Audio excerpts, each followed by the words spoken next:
Okay. We haven't talked about Overwatch in a few weeks. Andy. 2 weeks ago. Indulge me. We actually had that big update last week that we just didn't talk about. Yeah, we didn't even talk about it. Yeah.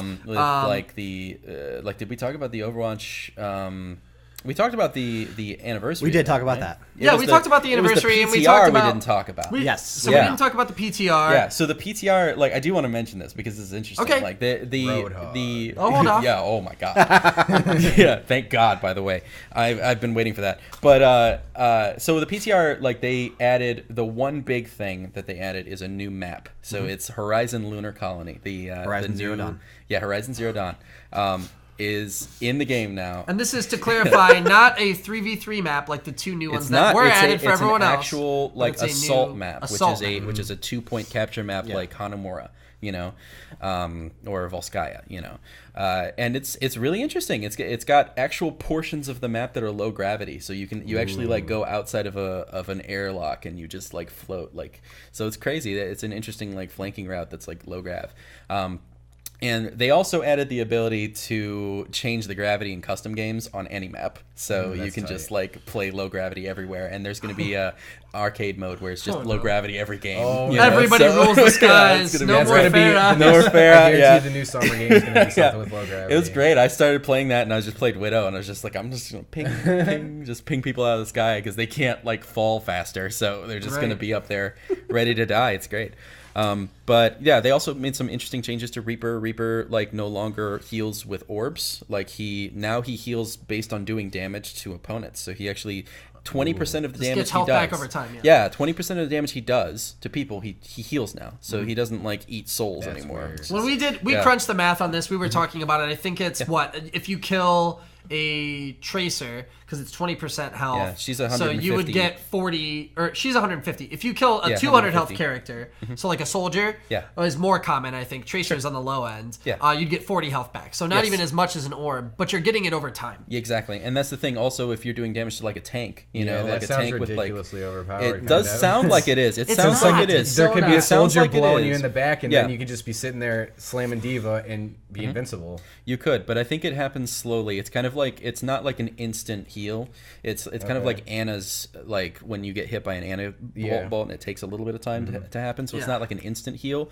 I think they put a little bit of a delay on it, so it doesn't feel overpowered. Well, and what's the difference with Soldier right now? He can already turn invincible. He's a ghost. You can't kill a ghost, man. All he has to do is hit LB, hit alt, whatever. Yeah, and basically the difference between this is the only reason that the orbs were useful was because after a fight had already been going your way, you've got healing now, but basically this has changed it so that the fight is you are doing tons of damage, the battle, and that will sway the actual fight, whole orb which thing is a buff, for sure. The whole orb thing I feel was a good dynamic with the Wraith mode, because once you're getting hit, you can Wraith, grab a bunch of orbs and stuff from people you already killed, and then heal and then come back. Now it's different because you can't get any health when you're in Wraith mode. Exactly, so which means that is in some gives ways, and takes, a nerf, right? Yeah. So in Wraith mode, you can still grab health packs. Yeah, I mean, I can tell you from experience, it doesn't feel overpowered when you play in the PTR. It feels pretty balanced. I still feel like I die just as often as I did before. It's just a different way to play it, But yeah, and they made some other changes, Roadhog's changed a bunch of crazy stuff with his hook, and he shoots more. I'm ready to try it. Five shots, right? He's got 5 shots instead of 6. He shoots faster now. It's ridiculous. But does less damage per shot, which means theoretically he's not going to have that hook combo, hook kill instantly. It's going to be hook melee, which I am happy about. So. We'll see how it affects the game. Yeah. But what I wanted to talk about Overwatch. So Kotaku secured an interview with Scott Mercer, and essentially all they talked about, in this interview, if you haven't read the article, it was a good read. But they talked about how at the beginning of the season it feels like you could win 10 placement matches and then get a lower rank than you feel like you deserve. A lower rank than you've earned. You know what I mean? Sure. And so it was confirmed by one of the devs of the game that the SR is actually artificially lowered. I think they quoted in the article about 200 because that they makes want me to... sick. Well, they want to give people... The reason being, they want to give people... this sense of building up. So they also said something about the first 30 or 50 games that you play, you earn SR faster than the rest of the season because of this. So it feels like you're making progress and it feels like you're developing like as a character versus... definitely feel like that. Yeah, as you fall. I placed 20 points away. You gotta win for it to work. I placed 20 points away from plat in this season. 20 points away, which means it's 200 points. Like they just gave me that 200 points that I deserve. I would be above plat, and then I just feel fine because you can drop below plat and you don't lose the little plat symbol. Yeah. I could just be like, hey, I'm a plat, guys. They're making you earn it. I already earned it last season. You need to work your way up. And then the other thing they talked about in the article is so the difference between like getting a clean slate at the start of a season and what they do, which is keep in mind, geez, all 5 it feels all like of the seasons and all the games that you've ever played, and how that factors into your SR. And I like their explanation for it. Essentially, he said, well, duh, if we give you a clean slate, then we're going to have to get hours worth of data to give you an accurate match, to give you a fair match, where you're not playing a match that you're just going to lose. Not nearly enough information for them to tell exactly where you should be. Yeah. Like based on 10 games, like you just randomly pick out the last 10 games that you played, and that's not going to be indicative. Yeah, it doesn't work too well with Counter-Strike if any of you have experienced that. Yeah. Right. They like completely reset you in Counter-Strike every season. Well, if I've seen a lot of people make new accounts and stuff, and they'll be all over the place, just like how many, because you only play like 10 matches, just like Overwatch, and you could be anywhere, depending on where you are. But that's the thing too. So Overwatch will make you get to level 25 before you play your 10 matches. Because they use that information also. Yeah. They use your quick play information that you played up to level 25, like including that and your 10 placement matches for sure. Right. Oh, for sure. So because they just need more data. They need it. But it would be annoying, I think, or frustrating to play 50 placement matches every season before you actually find out that where would be ridiculous. Yeah. I wouldn't play that. I don't play that many games of comp every season anyway. 50 games. Yeah, exactly. Yeah. So these people that don't play the game that much, they want to get them in and get them playing and get them ranked, so you get that satisfaction and you get those competitive points at the end of the season and all that other good stuff that comes with it. So it makes perfect sense. I think there's maybe more of a balance somewhere in there where, if you're on a win streak of sorts, like you've won your first 5 placement matches, they just throw you a fight they don't think that you're going to win whatsoever. For sure. And then you can get that chance to gain those 200 SR, something that they want to take away from you, and just make that jump up to the next rank. But maybe not. You know what I mean? It's tough to say, and it's clear he drew the line in this interview where they stand, at least as of now.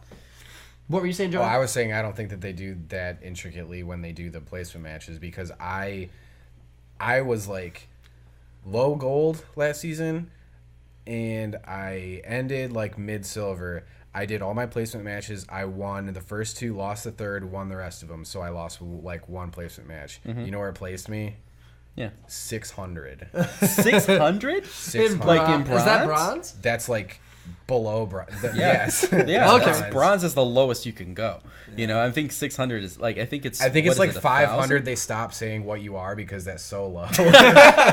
Yeah. You're just not even competitive at that point. And I really don't think I'm that bad. So this is, you got like the brunt up, you know what I mean? What he's quoting in this article, is like, dude, I'm not that bad. Like I didn't earn this rank. That you say that you say that you think that they throw like a game after like 5, because that's exactly what happened to us when we were doing our placement matches.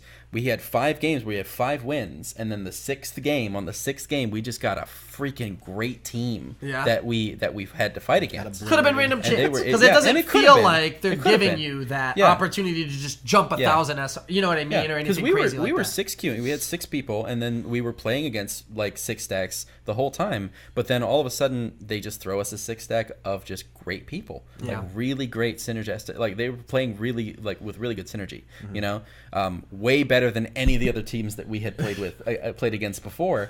So it feels like they did that on purpose, but man, and that changed the way that those placement matches went for sure. From that point, it was all downhill from there, back to gold. So. But yeah, I just wanted to. I thought it was an interesting read, and I'm glad that they're being open about this stuff.